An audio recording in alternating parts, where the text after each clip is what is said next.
اعوذ باللہ من الشیطان الرجیم بسم اللہ الرحمن الرحیم قال اللہ تبارک و تعالی فی القرآن المجید والفرقان الحمید انا انزلنا الیک الکتاب بالحق فاعبد اللہ مخلصا لہ الدین صدق اللہ العظیم۔ السلام علیکم ورحمۃ اللہ وبرکاتہ۔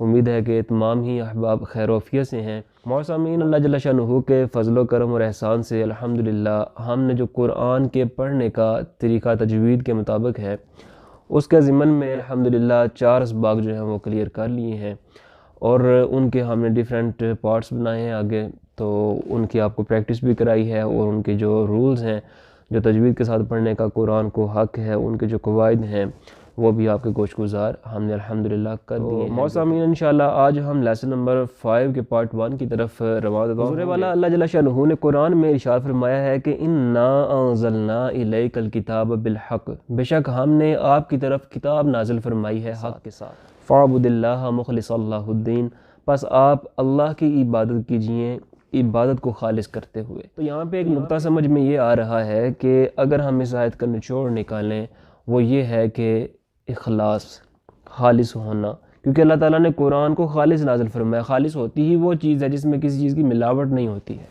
جس میں ہمیں کسی قسم کا شک نہیں ہوتا ہے، اور شک والی چیز وہ ہوتی ہے جس کے حق ہونے میں بھی ہمیں شک ہو، اور جس کے جھوٹ ہونے میں بھی ہمیں شک ہو، کہ ہمیں یہ پکا یقین حاصل نہ ہو کہ یہ چیز سچ ہے یا پھر جھوٹ ہے، وہ چیز شک والی ہوتی ہے۔ تو اللہ جل شانہ نے اس کتاب کو جو نازل فرمایا ہے لا ریب فیہ، اس میں کسی قسم کا کوئی شک نہیں ہے۔ تو اللہ جل شانہ نے جس طرح یہ کتاب خالص نازل فرمائی ہے، اسی طرح اللہ جل شانہ ارشاد فرما رہا ہے کہ فاعبد اللہ مخلصا لہ الدین، پس آپ اللہ کی عبادت کیجیے عبادت کو خالص کرتے ہوئے۔ جیسا کہ ہر مسلمان اس بات سے بخوبی آگاہ ہے کہ اللہ جل شانہ نے یہ جو قرآن نازل فرمایا ہے یہ اللہ جل شانہ نے حضور خاتم النبیین محمد مصطفیٰ صلی اللہ علیہ وآلہ وسلم کے اوپر نازل فرمایا، اور اس میں اللہ جل شانہ نے جو اس امت میں جو نافذ کردہ احکام تھے وہ اللہ تعالیٰ نے قرآن میں ذکر فرمائے ہیں، اور حضور خاتم النبیین صلی اللہ علیہ وسلم نے اس کو اپنے عملی نمونے کے ذریعے، اپنے کردار کے ذریعے، آپ صلی اللہ علیہ وسلم نے اپنے قول فعل اور تقریر کے ذریعے اس چیز کو لوگوں تک پہنچایا، جو کہ تا قیامت اللہ کے فضل و کرم سے زندہ رہنے والا ہے۔ یہ بات پتہ چلتی ہے کہ اگر ہم اللہ کی عبادت خالص کرنا چاہتے ہیں، اسی طرح ہمارا جو علم ہونا چاہیے وہ بھی خالص ہونا چاہیے۔ اگر اس میں کسی قسم کی کمی باقی رہے گی تو ظاہر سی بات ہے کہ ہم کامل علم تک نہیں پہنچ سکتے ہیں، بلکہ ہمارا علم ناقص ہوگا، اور ہماری جو عبادت ہو سکتی ہے، جو ہم کرنے کی کوشش کر رہے ہیں نیک اعمال، وہ تمام اگر ہم نے ان کے بارے میں علم مکمل حاصل نہیں کیا، ان کے شرعی قیود کے مطابق ہم رہ کے ہم نے علم حاصل نہیں کیا، تو پھر ہمارا وہ پڑھنا شاید ثواب کا تو سبب نہ ہو لیکن گناہ کا سبب ضرور ہو سکتا ہے۔ تو اللہ جل شانہ کے اس کلام کو سمجھنے کے لیے تو پڑھنے کی ضرورت ہے۔ اگر کوئی بندہ پڑھنا ہی نہیں جانتا ہے تو ظاہر سی بات ہے کہ وہ اس کو سمجھ بھی نہیں سکتا ہے۔ تو سمجھنے کے لیے ضروری ہے کہ آپ اس کے جو رولز ہیں، ایک چیز کے قاعدے جو ہوتے ہیں اس کو آپ سمجھیں، تاکہ اس چیز کے پڑھنے میں آسانی ہو سکے۔ تو قرآن کو پڑھنے کا اصول قاعدہ صرف ایک ہے، وہ ہے تجوید کے ساتھ قرآن کو پڑھنا۔ جیسا کہ اللہ تعالیٰ نے قرآن میں فرمایا کہ الذین آتیناہم الکتاب یتلونہ حق تلاوتہ، ہم نے جن کو یہ کتاب عطا فرمائی ہے وہ اس کی اس طرح تلاوت کرتے ہیں جو تلاوت کرنے کا حق ہے۔ حق کیسے ادا ہو سکتا ہے کہ ورتل القرآن ترتیلا، کہ قرآن کو خوب ٹھہر کر ہر حرف کو دوسرے حرف سے جدا کر کے پڑھا جائے، کہ آپ کو پتہ ہو کہ اس کے مخارج کون سے ہیں، آرٹیکولیٹرز کون سے ہیں، کون سا حرف کہاں سے نکل رہا ہے۔ تو اس ضمن میں بھی الحمدللہ ہم نے پوری کوشش کی ہے کہ لیسن نمبر 1 کو ایک مکمل اور جامع طریقے کے ساتھ آپ کے گوش گزار کیا جائے، تاکہ اپنی طرف سے کوئی کمی بیش جو ہے وہ باقی نہ رہے۔ لیکن اگر اس کے باوجود اگر کوئی بندہ یہ سمجھتا ہے کہ کسی بات کی اگر آپ کو سمجھ نہیں آ رہی ہے، وہ پوائنٹ جس کو آپ ایکسپلینیشن اگر چاہ رہے ہیں تو ذکر کریں، تو ہم انشاءاللہ میں جلد از جلد اس کا آپ کے سامنے جو جواب ہوگا وہ پیش کر دوں گا۔ ایک بات ذہن میں رکھیے گا کہ یہاں پہ 2 ہی چیزیں ہیں، یہاں پہ ایک رول اور قاعدے جو آپ کو میں بتاتا ہوں فرسٹ آف آل، اور اس کے بعد پھر ہمارا پریکٹیکل کی صورت میں ہوتا ہے کہ جو ہم حروف کے اوپر جو نئی حرکات پڑھتے ہیں، جو نئے رولز پڑھتے ہیں، ان کو ہم اپلائی کر رہے ہوتے ہیں پریکٹیکلی، اس کی ہم پریکٹس کرتے ہیں۔ تو یہ آپ کے سامنے 2 چیزیں رکھی جاتی ہیں۔ تو ان میں اگر کسی بندے کو کوئی بات سمجھ نہ اب تک آئی ہو تو وہ ضرور بات کریں، یا پھر کوئی کسی کا مسکنسیپشن کس جگہ پہ رہ جاتی ہے بعض اوقات، ٹھیک ہے، اگر وہ بھی ذہن میں ہو تو وہ بھی بندہ پوچھ سکتا ہے۔ تو انشاءاللہ اپنی طاقت ہمت استعداد کے مطابق جتنی اللہ جل شانہ نے دے رکھی ہے آپ کی خدمت میں، آپ کے گوش گزار انشاءاللہ وہ معروضات جو باقی رہیں ان کی کثر ہم پوری کرتے رہیں۔ سامعین، ابھی تک کا جو خلاصہ کلام ہے وہ یہ ہے کہ ہم نے آرٹیکولیٹرز جو ہیں حروف کے وہ سمجھ لیے ہیں، اور اس کے علاوہ 3 لیٹرز ہوتے ہیں ان کو ہم نے بخوبی سمجھ لیا کہ کون سا حرف ہم نے پر کرنا ہے اور کون سا ہم نے باریک کرنا ہے، اس کا فرق بھی آپ نے بخوبی سمجھ لیا۔ تو پھر اس کے بعد ہم نے حرکات کی بات کی جو کہ زبر، زیر اور پیش کے بارے میں تھی، اور ان کی ڈیٹیل جو ہے وہ ہم نے آپ کے سامنے پارٹ وائز پیش کی۔ الحمدللہ ہم نے تنوین کے حوالے سے بات کی کہ 2 زبر 2 زیر 2 پیش جو ہوتی ہیں اگر یہ حروف کے اوپر آ جاتی ہیں تو پھر ہم نے ان کو پریکٹیکلی کس طرح پڑھنا ہے وہ پریکٹیکلی بھی، اور ان کے جو رولز ہیں وہ بھی ہم نے آپ کے گوش گزار کیے، اور پھر ہم نے حروف مدہ کی بات کی، وہ الحمدللہ ہم نے کمپلیٹ کی۔ اور آج انشاءاللہ ہم جو نیا لیسن سٹارٹ کر رہے ہیں وہ ہمارا ہے کھڑی حرکات کے حوالے سے۔ اب کھڑی حرکات کیا ہوتی ہیں؟ آپ کے سامنے یہ سائنس جو ہیں وہ کھڑی حرکات کے پڑھے ہوئے ہیں۔ کھڑی حرکات میں ویسے تو ہم نے سمپلی زبر، زیر اور پیش کے نام سنے ہیں، پڑھے ہیں، ان کو پریکٹیکلی ہم نے اپلائی کیا ہے، لیکن ابھی جو ہم پڑھ رہے ہیں یہ کھڑی حرکات، ان کو ہم دیں گے نام۔ کھڑی حرکات کہتے ہیں کھڑا زبر، کھڑی زیر اور الٹا پیش، جو کہ آپ کے سامنے پڑھے ہوئے تینوں حرکات۔ اب یہاں پہ جیسے آپ نے حروف مدہ میں حروف مدہ کو لمبا کیا تھا، مدہ کا چونکہ لغوی معنی ہی لمبا کرنا ہے تو وہ ہم نے صرف ایک الف جتنا لمبا کیا تھا، اسی طرح موضوعین یہاں پر بھی آپ نے یہ بات ذہن میں رکھنی ہے کہ جو آپ کی کھڑی حرکات ہیں ان کو بھی آپ نے، یعنی کہ کھڑا زبر، کھڑی زیر، الٹا پیش جو ہے، ان کو بھی آپ نے اسی طرح ہی ایک الف جتنا ہی لمبا رکھنا ہے۔ اب اس کی لمبائی کی مقدار جو ہوتی ہے وہ 2 حرکات جو ہوتی ہیں وہ ایک الف کے برابر ہوتی ہیں۔ اگر آپ اندازاً اگر اس کو پڑھنا چاہتے ہیں تو اس کا طریقہ کار یہی ہے کہ جیسے آپ با زبر با کرتے ہیں، ٹھیک ہے، آپ اسی کو تھوڑا سا لمبا، با کھڑی زبر با، ٹھیک ہے، با با، بس کیا کیا کہ ہم نے اس کو 2 حرکات کے برابر لمبا کر لیا، تو وہ پھر کیا فرق ہوا کہ زبر اور کھڑی زبر میں فرق آ گیا۔ اگر ہم سمپل زبر دیں گے تو وہ سٹریچ نہیں ہوگا اتنا، با زبر با بس، لیکن جب ہم اس کو کھڑی زبر دے دیں گے تو پھر وہ ایک الف جتنا سٹریچ ہوگا، لمبا ہوگا، با کھڑی زبر با۔ اسی طرح آپ اگزامپل دیکھیں، با کھڑی زیر بی اور با الٹا پیش بو۔ تو اس لیسن میں الحمدللہ سمپل سی بات یہی ہم نے دیکھی کہ حرکات ہیں اور ان کے نام بدل گئے، کھڑی حرکات آ گئی، اور ان کے پھر جب نام بدلے تو پھر نام بدلنے کے ساتھ ہم نے ان کے ایک رول میں اضافہ یہ بھی کیا کہ یہ سٹریچ ہوتے ہیں، ایک الف اتنے لمبے کر کے پڑھے جاتے ہیں۔ لیکن جیسا کہ میں آپ کو پہلے بھی یہ گزارش کرتا رہا ہوں کہ جتنے بھی ہم اسباق پڑھے ہیں ان میں ہم نے جو تھک لیٹرز پڑھے تھے، جو حروف مستعلیہ پڑھے تھے، جن کو حروف کو ہم ہمیشہ پر کرتے ہیں، موٹا کرتے ہیں، کوئی بھی سائن ان کے اوپر نیچے آ جائے، چاہے زبر آئے، زیر آئے، یا پھر الٹا پیش ہے، تنوین میں سے کوئی آ جائے، کھڑی حرکات میں سے کوئی آ جائے، ایسے ہیں جن کو ہم نے ہر حال میں پر ہی کرنا ہے، موٹا ہی کر کے پڑھنا ہے۔ تو یہ 7 حروف ہیں کو آپ نے کیا کرنا ہے کمپلیٹلی، جیسے آپ نے پیچھے لیسن نمبر 1 میں سیکھ لیا ہے ان کے بارے میں کہ ان کو پر کر کے پڑھنا ہے، موٹا کر کے پڑھنا ہے، اس کا رول اصول یہ تھا کہ آپ نے زبان کی جھڑ کو اٹھانا ہے۔ ہر لیسن میں جتنے بھی قواعد ہم اینڈ تک پڑھیں گے، چاہے ہم قرآن کو بھی مکمل کر لیں، پورے قرآن میں بھی یہ لیٹرز ہمیشہ، یہ جو حروف ہیں ہمیشہ تھک پڑھے جائیں گے، موٹے پڑھے جائیں گے، اور حروف کو موٹا کرنے کا اصول ہم نے یہ دیکھا تھا کہ وہ ہے زبان کی جڑ کو اٹھانا۔ تو حضور والا بھی ہم پریکٹیکلی دیکھتے ہیں کہ ہمارے جو حروف ہیں، کھڑی حرکات ہم ان کے اوپر اپلائی کرتے ہیں، اور پھر یہاں پہ جو قریب الصوت، یعنی کہ ایسے حروف جن کو آپ نے پڑھ چکے ہیں پہلے بھی، کہ ایسے حروف جن کی آواز ملتی جلتی ہے، ان کی شیپ میں بعض کا سٹرکچرلی وہ مختلف ہو سکتے ہیں لیکن ان کی آواز بعض کا سیم ہوتی ہے، لیکن ان کا جو آرٹیکولیٹر ہے، مخرج ہے، نکلنے کی جگہ ہے، وہ مختلف ہوتی ہے۔ تو وہ تمام باتیں آپ نے مد نظر رکھنی ہے جو آپ پچھلے تمام اسباق میں پڑھ چکے ہیں۔ انشاءاللہ ہم اسی طرح پیش کریں گے آپ کے سامنے کہ سیٹس بنا لیں گے قریب الصوت حروف کے حوالے سے، تاکہ ہماری یہ پریکٹس بھی ہو جائے کہ قریب الصوت حروف میں ہم ڈیفرنس کر سکیں، اور پھر ساتھ ساتھ ہم جو لیسن کی پریکٹیکلی ہم نے اس کو پریکٹیکلی پڑھنا ہے لیسن کو، اس کی بھی ہم انشاءاللہ پریکٹس کریں گے تاکہ ہماری کوئی بھی کسی قسم کی کمی بیشی باقی نہ رہے۔ تو قریب الصوت میں یہ بات ذہن میں رکھیے گا کہ ایک لیٹر آپ کے پاس تھن بھی ہو سکتا ہے اور ایک تھک آ سکتا ہے، آرٹیکولیٹر ان کے سیم ہو سکتے ہیں، فرق اس چیز کا ہوگا، اور ان میں سے ہمارے پاس پہلا جو سیٹ ہے وہ تا اور طا کا۔ اب یہ جو حروف تہجی سیٹس کے حوالے سے ہم نے قریب الصوت ہونے کے اعتبار سے آپ کے سامنے لکھے ہیں، اب انشاءاللہ اس کے اوپر ہم کھڑی حرکات کو اپلائی کریں گے تاکہ ہم پریکٹس بھی کر لیں، اور یہ ہم انشاءاللہ اسپیل کے ساتھ بھی کر لیں گے تاکہ ہم اچھی طریقے سے اس کے اوپر عبور حاصل کر سکیں اور قرآن پڑھنے میں ہمیں کسی قسم کی پریشانی پیش نہ آئے۔ تو دیکھیں حضور والا تا کے اوپر پہلے جو کہ 2 ڈاٹ والا ہے جس کے اوپر 2 نقطے پڑے ہوئے ہیں، اب یہ حرف باریک ہوتا ہے، اب اس کو ہم نے باریک حرف کو پڑھنا ہے تو پھر باریک ہی کریں گے، لیکن کھڑی حرکات جو ہوں گی ان کو ہم جب اپلائی کریں گے، پہلے ہم نے سمپل تا زبر تا کی بات کی تھی، لیکن اب اس کو ہم نے سٹریچ کر دینا ہے، تھوڑا سا لمبا کر دینا ہے، تا کھڑی زبر تا، تا کھڑی زبر تا، تا کھڑی زیر تی، تا الٹا پیش تو، تا تی تو. اب یہ تھن تھا یعنی کہ باریک تھا. اب نیکسٹ جو تا ہے یہ شیپ آپ کے سامنے آپ کو نظر آ رہی ہوگی آفٹر 2 ڈاٹ والے تا کے. تو یہ جو ہے یہ تھک ہوتا ہے کیونکہ یہ حروف مستعلیہ میں شامل ہے. تو اس کو تھک کرنے کا رول کیا ہے؟ زبان کی جڑ کو اٹھانا ہے. جتنے بھی ہم تھک لیٹرز پڑھیں گے موٹے حروف پڑھیں گے ان میں ہم نے زبان کی جڑ کو ہی اٹھانے والا اصول پڑھا ہے کہ اس کو حروف کو جو مستعلیہ لیٹرز ہیں ان کو پر کرنے کا صرف یہی اصول ہے کہ زبان کی جڑ کو اٹھایا جائے. تا کھڑی زبر تا، پہلے تھا تا اب ہے تا. اب اسی طرح تا کھڑی زیر تی تی تی. اب یہ فرق آپ نے خود بھی اسی طرح پریکٹس کر کے دیکھنا ہے کہ واقعی آپ تھک کو تھک کر رہے ہیں. تھن اور تھن میں ڈفرینس ہے آپ کا؟ کوئی نہیں. اگر نہیں ہے تو پھر آپ کو پریکٹس کی ضرورت ہے. اور پریکٹس کیسے ہو سکتی ہے؟ اگر آپ پیچھے جتنے بھی لیسن ہم نے آپ کے سامنے پیش کیے ہیں اس کے پیش نظر اگر آپ نے پریکٹس درست کی ہوئی ہے، اس کے اوپر محنت کی ہوئی ہے، تو پھر یہ لیسن جتنے بھی ہم آگے جاتے جائیں گے تو وہ آپ کے لیے مشکل پیش نہیں آئے گی. لیکن آپ کی پریکٹس کے اوپر یہ چیز ڈیپینڈ کرتی ہے.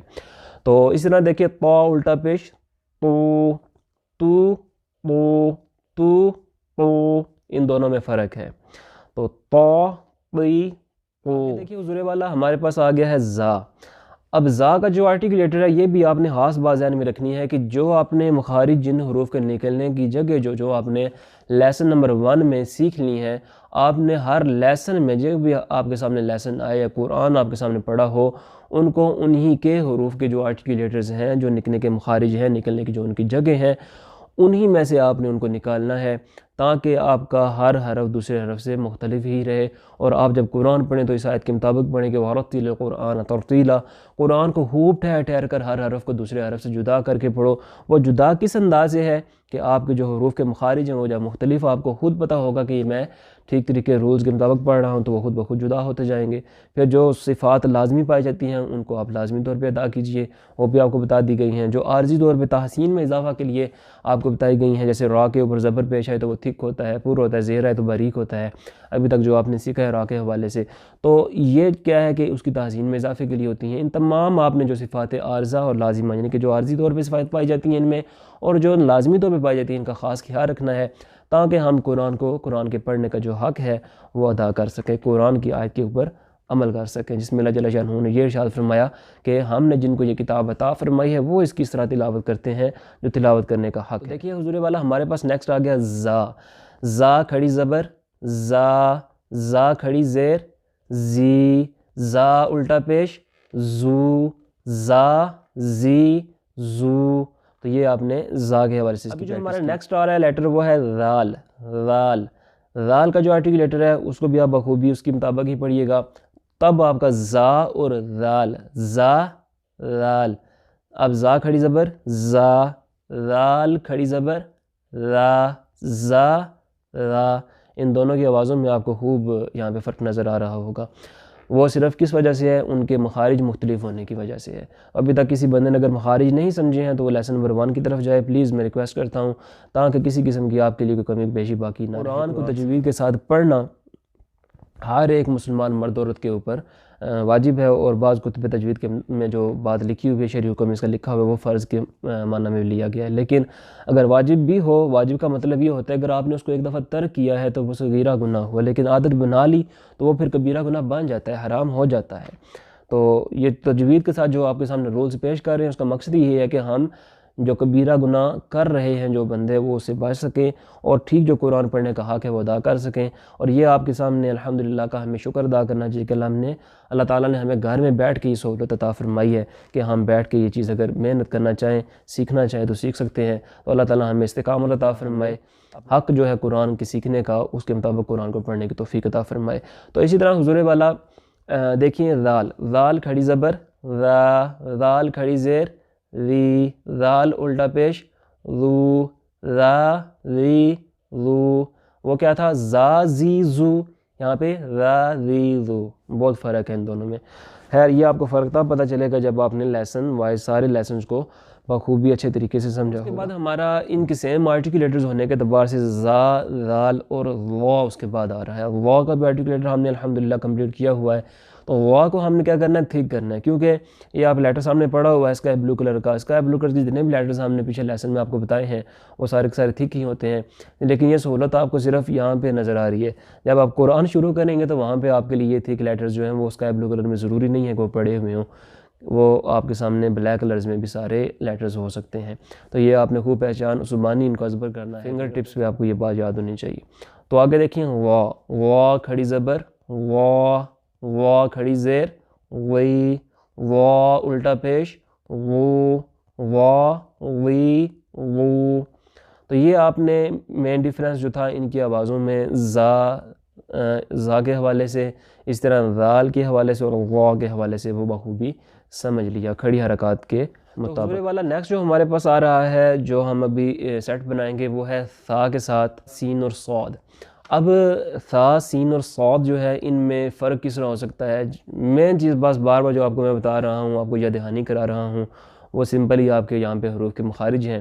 وہ اگر آپ کو پتہ ہے تو مین ڈیفرنس آپ کو ویسے ہی پتہ چل جائے گا. یہاں پہ قریب 100 حروف جو ہیں جن کی آوازیں ملتی جلتی ہیں ان کا کیا فرق ہے، وہ آپ جو ہم نے الحمدللہ یہ تجوید اینڈ اصلاح کے نام سے چینل بنایا ہوا ہے، اگر آپ نے سبسکرائب نہیں کیا ہوا تو ضرور کر لیجئے اور باقیوں کو بھی اس کی ترغیب دیجیے تاکہ وہ ہمارے لیے صدقہ جاریہ کا سبب بن سکے اور علم حق حاصل کر کے جو قرآن سیکھنے کا حق ہے وہ ہم ادا کر سکیں. اور اللہ جل شانہ کے نبی نے جو ارشاد فرما دیا کہ خیرکم من تعلم القرآن وعلمہ، بخاری شریف کے حدیث مبارکہ ہے کہ تم میں سے بہترین شخص ہوا جو قرآن سیکھے اور دوسروں کو سکھائے. تو ہمیں ایک دوسرے کا ذریعہ بننا چاہیے سیکھنے سکھانے کا تاکہ ہم اللہ جل شانہ کے ان خیر والے بندوں میں شامل ہو سکیں. تو اس کی ترغیب لوگوں کو بھی دیا کریں تاکہ لوگ آئیں اور قرآن سیکھیں اور میرے آپ کے لیے یہ صدقہ جاریہ کا سبب بن سکے. آگے جو ہمارے پاس آ رہا ہے حضور والا وہ ہے ثا. اب ثا میں بھی آرٹیکولیٹرز جو آپ نے اگر سیکھ لی ہیں لیسن نمبر 1 میں تو آپ کو بالکل پرابلم نہیں ہوگی، لیکن ہم نے چونکہ یہاں پہ کھڑی حرکات کی بات کر رہے ہیں تو کھڑی حرکات پہ ہمارا مین فوکس ہونا چاہیے. ہم نے جو سٹریچ کرنا ہے اس کو ایک الف طرح کرنا ہے اور سپیل کس طرح کرنا ہے اور پھر جوائنٹ جیسے آپ نے سپیل کرنے ویسے ہی آپ نے ان کو جوائنٹ کرنا ہے. تو ابھی پڑھتے ہیں ثا کے حوالے سے. ثا کھڑی زبر ثا، ثا کھڑی زیر فی، ثا الٹا پیش ثو، ثا فی ثو. اب ہمارے پاس آگے ہے سین. سین کھڑی زبر سا، سین کھڑی زیر سی، سین الٹا پیش سو، سا سی سو. اس کے بعد صاد ہے. صاد بھی جو کہ 3 لیٹرز میں آپ کے سامنے لکھا ہوا ہے تو اس کو بھی آپ نے پر کرنا ہے یعنی کہ موٹا کر کے پڑھنا ہے. صاد کو پڑھیے. صاد کھڑا زبر صا، صا. اب صا اور سا کریں گے وہ سین بن جائے گا اور صا صرف فرق کس چیز کا ہے؟ تھن اور تھک ہونے کا. ایک باریک ہو رہا ہے ایک پر ہو رہا ہے یعنی کہ موٹا پڑا جا رہا ہے. تو یہ فرق آپ کو پریکٹس کر کے پھر پتہ چلے گا. پریکٹس نہیں چھوڑنی ہے. یہ ایک مین اصول بنیادی اس کے تجوید کا جو حروف کے سیکھنے کا ہے یہ آپ اپنے پلوں سے باندھ دیجیے پلیز. تو صا. پھر ہمارے پاس آ گیا صاد کھڑی زیر سی، صاد الٹا پیش سو، صا سی سو. تو یہ ہم نے الحمدللہ ثا، سین اور صاد کا جو سیٹ تھا قریب 100 یعنی کہ ملتی جلتی آوازوں کے حوالے سے وہ بھی ہم نے الحمدللہ مکمل. اس کے بعد حضور والا ہمارے پاس آ رہا ہے دال اور ضاد.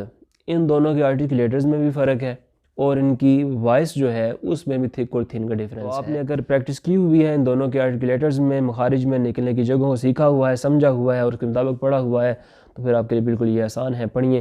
دال کھڑی زبر دا، دال کھڑی زیر دی، دال الٹا پیش دو، دا دی دو. نیکسٹ ہے ہمارے پاس ضاد. اب ضاد کے ہم نے سپیل کرنے ہیں. ضاد، ضاد کا جو آرٹیکولیٹر ہے یہ سب سے بڑا آرٹیکولیٹر ہے اور یہ ضاد جو ہے لغت جو ہیں جو عرب والے ہیں ان کی زبان جو ہے ان کو لغت الضاد بھی کہا جاتا ہے کیونکہ ان کی زبان کے علاوہ کسی اور زبان میں یہ لفظ، یہ جو حرف ہے یہ نہیں بولا جاتا. اس لیے ان کو اس چیز پہ فخر بھی ہے کہ ہم لغت الضاد والے لوگ ہیں اور ضاد ہی اس کو پڑھتے ہیں. پڑھیے. ضاد کھڑی زبر ضا، ضاد کھڑی زیر ضی، ضاد الٹا پیش ضو، ضا ضی ضو. اب یہ دیکھیں حضور والا کہ ایک تو فرق یہ ہمیں نظر آیا کہ جو دال کا آرٹیکولیٹر ہم نے سیکھا تھا وہ اور تھا، اسی طرح ضاد کا جو ہم نے آرٹیکولیٹر تھا وہ جو مخرج تھا نکلنے کی جگہ تھی وہ اور ہے. اسی طرح ان کی آواز میں دال جو ہے وہ تھن ہو رہا ہے، باریک ہو رہا ہے اور جو ضاد ہے وہ تھک ہے یعنی کہ پر یعنی موٹا پڑا جا رہا ہے. ضاد ٹھیک ہے جی. اب یہ 2 سیٹ بھی ہم نے دال اور ضاد کے حوالے سے کمپلیٹ کر لیا۔ آگے جو ہمارے پاس آ رہے ہیں 2 حروف سیٹ کے حوالے سے قریب و صعود ہونے کے حوالے سے، وہ ایک کاف ہے اور ایک قاف ہے۔ یہ بھی ایک تھن اور ایک تھک ہے، اور تھوڑا سا قدر ان کے آرٹیکولیٹر میں بھی فرق ہے۔ پڑھیے، کاف کھڑی زبر کا، اب یہ تھن لیٹر ہے، باریک ہے، کاف کھڑی زبر، سمپل ہی آپ جیسے کاف کو پڑھتے ہیں وہ ایسے ہی نکلے گا، لیکن قاف میں جب تک آپ پریکٹس نہیں کریں گے وہ تھوڑا نکلنا اس کے لیے مشکل ہو سکتا ہے۔ کاف کھڑی زبر کا، کاف کھڑی زیر کی، کاف الٹا پیش کو، کا کی کو۔ اب نیکسٹ ہمارے پاس تھک لیٹر قاف 2 ڈاٹ والا جو ہے وہ تھک ہوتا ہے، یعنی کہ موٹا پڑا جاتا ہے، تو اس کو آپ پڑھیے، قاف کھڑی زبر قا، قاف کھڑی زیر قی، قاف الٹا پیش قو، قا قی قو۔ وہاں پہ کیا تھا؟ کا کی کو، یہاں پہ قا قی قو۔ تو یہ فرق آپ کو بخوبی یہاں پہ بھی سمجھ آ چکا۔ آپ سے پھر ایک دفعہ ریکویسٹ کرتا ہوں کہ جب آپ قرآن کو سیکھنے کی لگن رکھتے ہیں، کوشش کرتے ہیں، رغبت رکھتے ہیں، تو یہ قرآن کل قیامت والے دن ہمارے لیے شفاعت کا ذریعہ بھی ہے۔ حدیث مبارکہ سے یہ بات واضح ہے۔ اور اسی طرح جو بندے قرآن پڑھتے ہیں اور سیکھتے سکھاتے ہیں، ان کے بارے میں بھی اللہ جل شانہ کے نبی نے ہمیں بتا دیا کہ خیرکم من تعلم القرآن وعلمہ، کہ تم میں سے بہترین شخص وہ ہیں جو قرآن سیکھے اور دوسروں کو سکھائے۔ تو بہترین شخص بننے کے لیے قرآن سیکھنا پڑے گا۔ تو قرآن جب ہم سیکھیں گے، اس کو پڑھنا جانیں گے، اس کے بعد پھر جب ہم اس کو سمجھیں گے، انشاءاللہ پھر سمجھنے میں بھی ہمیں پرابلم نہیں ہوں گی۔ جب بھی ہم اصول و قواعد کے مطابق کام کر رہے ہوں گے تو پھر ہمیں انشاءاللہ اس کا ثواب بھی ملے گا۔ علم سیکھ کے کام کر رہے ہوں گے، اس کا ثواب بھی ملے گا۔ اگر بغیر علم کے ہم پڑھے ہوں گے، بغیر تجوید کے پڑھے ہوں گے، تو اس کے بارے میں تجوید میں حدیث مبارکہ لکھی ہوئی ہے کہ بہت سے قاری قرآن ایسے ہیں جن کے اوپر الٹا قرآن لعنت بھیجتا ہے۔ تو پھر لعنت اسی وجہ سے 2 طرح سے ہو سکتی ہے۔ ایک تو وہ اس کے اوپر عمل نہیں کر رہے ہوتے ہیں کہ ایک بندہ جھوٹ بولتا رہتا ہے پورا دن، لیکن اینڈ میں جب وہ قرآن کھولتا ہے تو اس کے اوپر آیت پڑھا ہوتا ہے کہ لعنت اللہ علی الکاذبین، جھوٹوں کے اوپر اللہ کی لعنت ہے، ٹھیک ہے۔ تو وہ جھوٹ خود بول رہا ہوتا ہے، ظاہر سی بات ہے کہ وہ لعنت اس کے اوپر آ رہی ہے، تو قرآن کی لعنت اس بندے پہ ہو گئی۔ دوسرا یہ کہ وہ قرآن کو صحیح طریقے سے پڑھ نہیں رہا ہوتا ہے، جیسا اللہ جل شانہ نے نازل فرمایا تجوید کے ساتھ حضور نبی مکرم صلی اللہ علیہ وسلم کو، آپ نے اپنے صحابہ کو تعلیم دی، اور آگے پھر قیامت تک جو سلسلہ جاری ہے معروف طریقے کے ساتھ قرآن کو پڑھنے کا، اس کے علاوہ اگر ہم پڑھیں گے ظاہر سی بات ہے ہمارے لیے ثواب کا ذریعہ نہیں ہو سکتا ہے۔ تو سیکھنے کے لیے تھوڑی سی محنت کی ضرورت ہے، محنت کیجئے، انشاءاللہ پھر اللہ جل شانہ اس کا اجر آپ کو پھل ضرور دیتا رہے گا۔ تو اللہ تعالیٰ سے دعا ہے کہ اللہ تعالیٰ ہمیں جو قرآن پڑھنے کا حق ہے وہ حق ادا کرنے کی توفیق عطا فرمائے۔ آمین۔ وما علینا الا البلاغ المبین۔